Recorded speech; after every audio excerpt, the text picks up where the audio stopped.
네, 일단 축하드리겠습니다. 소감 한 말씀 해주신다면.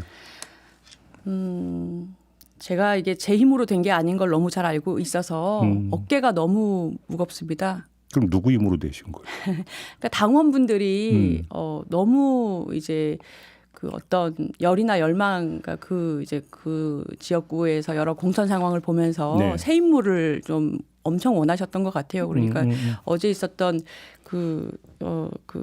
뭐 경선에서 투표율도 상당히 높았고 전국 당원 투표율 높았고 인터넷 열기가 워낙 뜨거워서 네. 높으리라고 예상은 했지만 그보다 훨씬 높게 나온 걸 보고 또 저에 대해서 상당히 지지율이 상당히 압도적으로 많이 나왔다는 말을 듣고 제가 뭐 막 좋다 기쁘다 이런 거보다 어깨가 엄청 무겁고 책임감을 굉장히 네. 많이 느꼈습니다. 알겠습니다. 지금 그 말씀하시는 게 이거 사실 이제 그 우리 후보님께 여쭤볼 건 아닌데 잠깐 하나 좀 여쭤봐야 될 것 같은데 이재명 대표가 예. 득표율 수치를 소상히 공개를 했어요. 네. 이걸 가지고 또 약간 좀 논란이 되고 있던데 딱 지금 득표율도 이재명 대표의 그 발언을 통해서 접하셨던 겁니까? 네. 후보님 같은 경우도 네. 이게 약간 좀 논란 수준이 있는 거에 대해서는 어떻게 받아들이고 계세요?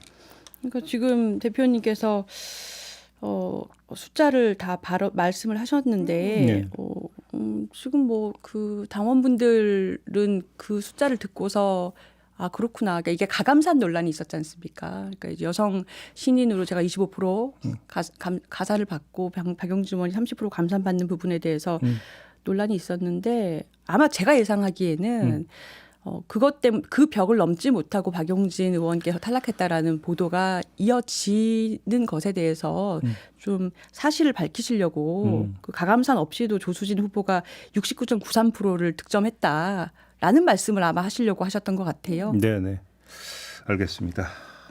좀 일단 여쭤보고 싶었던 게 네, 그러니까 처음에 공천 신청 안 하셨었던 거잖아요. 네 맞습니다. 그러니까 말 그대로 거의 막바지에 돌발 변수가 그러니까 발생을 해서 지금 이제 후보까지 되신 거잖아요. 저랑 며칠 전에 알릴레오 스튜디오에서 보셨잖아요. 그러니까요.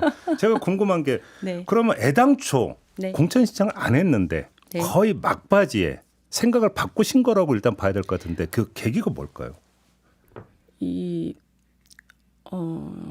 공천 상황을 계속 보고 있었죠. 그리고 이제 이번 총선 앞두고 민주당원이니까요. 네. 계속 상황을 보고 있었는데 그 지역구가 우리 지역구가 사고 지역구로 지정이 되고 굉장히 사실은 주말이 이루어져서 잘 모르실 수도 있는데 급박하게 이제 돌아갔었습니다. 그래서 바로 경선을 다시 한다라는 공고가 난 다음에 네. 여기저기서 저한테 조 변호사가 좀 지원을 해주셨으면 좋겠다라고 전화를 주시는 거예요. 근데 한 3시간 정도 만에 제가 이제 결심을 하고 지원 서류를 아시겠지만 그게 한 3-4시간 정도 넣어야 되는 분량이라서 밤 11시까지 해서 서류를 넣었는데 사실 저 개인적으로는 굉장히 극적이었습니다. 근데 그렇게 짧은 시간에 결심했던 거를 지금 돌아보니까 윤석열 정부 들어서 한 2년여를 이제 견디면서 속에 뭔가가 굉장히 끌어올랐던가 봐요. 그래서 이제 조변이 나서면 총선 승리에 도움이 된다. 라는 말씀을 듣고 이번 총선을 입법권을 민주당이 과반 이상을 반드시 지켜야 한다는 어떤 좀 절박함이 있었던 것 같습니다. 이게 아마 제가 붙고 나니까 뭐 왜 유시민 작가님께서 조변은 왜 길에서 배지 줍는다 이런 이제 약간 반용도 하시고 이래서 네. 이제 어제 댓글 같은 걸 보니까 제가 가볍게 생각하고 뭐 이렇게 이제 나온 걸로 이제 오해하시는 분들도 있는데 저는 정말 이렇게 많은 고민을 했고요. 선지원 후 고민이긴 합니다만 그래서 아마 잠이 오지 않았던 것 같습니다. 아무튼 그 과정에서 박용진 의원하고 뭐 조우를 한다든지 이야기를 나눠본다든지 하는 그런 기회는 있었습니까? 없었어요. 전혀 이렇게 예. 접촉이 전혀 없었습니까? 예. 어제 그러면 그 경선 결과가 발표된 후에도 그 후에 예. 이제 전화를 먼저 주셨어요. 박용진 의원이 예. 그래서 조만간 만나 뵐 겁니다. 박용진 의원 뭐라고 하던 거예요 전화해서? 아니 뭐 구체적으로 또 저희가 뭐 이렇게 사실 저희가 전혀 한번 직접 뵌 적이 없어가지고요. 저도 그 전에도 교류가 예. 거의 없었습니까? 네네네. 그래서 제가 뭐 이제 감사하다고 말씀드렸고 네. 그래서 만나 뵙고 저는 이제 서로 협력할 방안 또 같이 이제 할 일에 대해서 말씀을 나눠보려고 합니다. 그래요.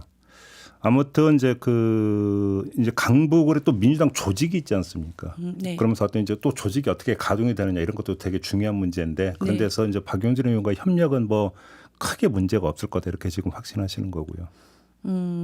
만나 뵙고 제가 좀 저는 심정에 대해서 충분히 공감하고 이해하거든요.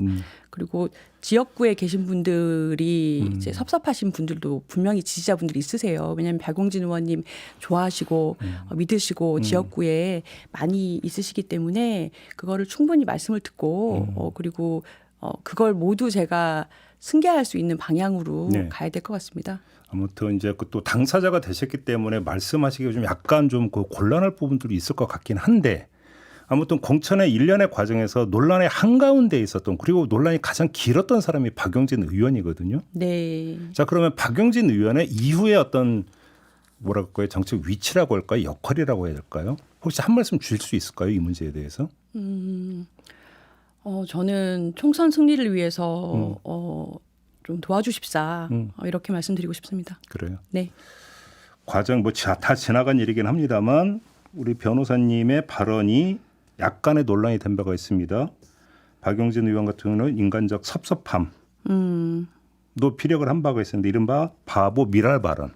네. 좀 네. 설명을 해주신다면요. 그러니까 이게 이제 바보 같겠지만 경선에 또 응하겠다라고 저와 제가 이제 경선 후보로 올라갔던 그 경선에 대해서 박용진 의원님 말씀하신 거를 보고 네. 제가 경선에 저도 올라간 다음에 이왕에 이제 바보가 되시겠다고 결심하신다면 미랄이 돼서 저도 이제 미랄 같은 심정으로 왔다.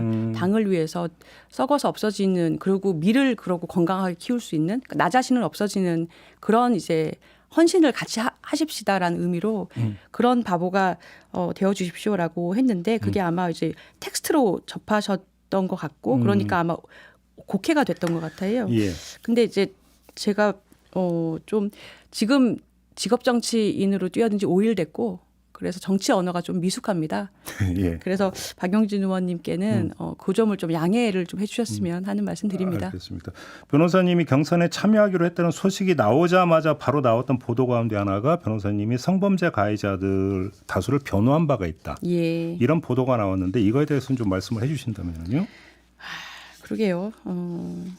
제가 이것도 생각을 많이 해봤는데 뭐 이제 헌법 얘기도 할 수 있고 여러 얘기가 있습니다만은 저는 변호사로서 직업윤리에 기해서 이제 법에 근거해서 변론을 한 것입니다만은 그걸 느꼈어요. 이제 국민들께서 공직자에게 바라는 눈높이는 다르시구나라는 걸 느껴서 제가 그 부분을 좀 더 많이 이제 배워야겠다.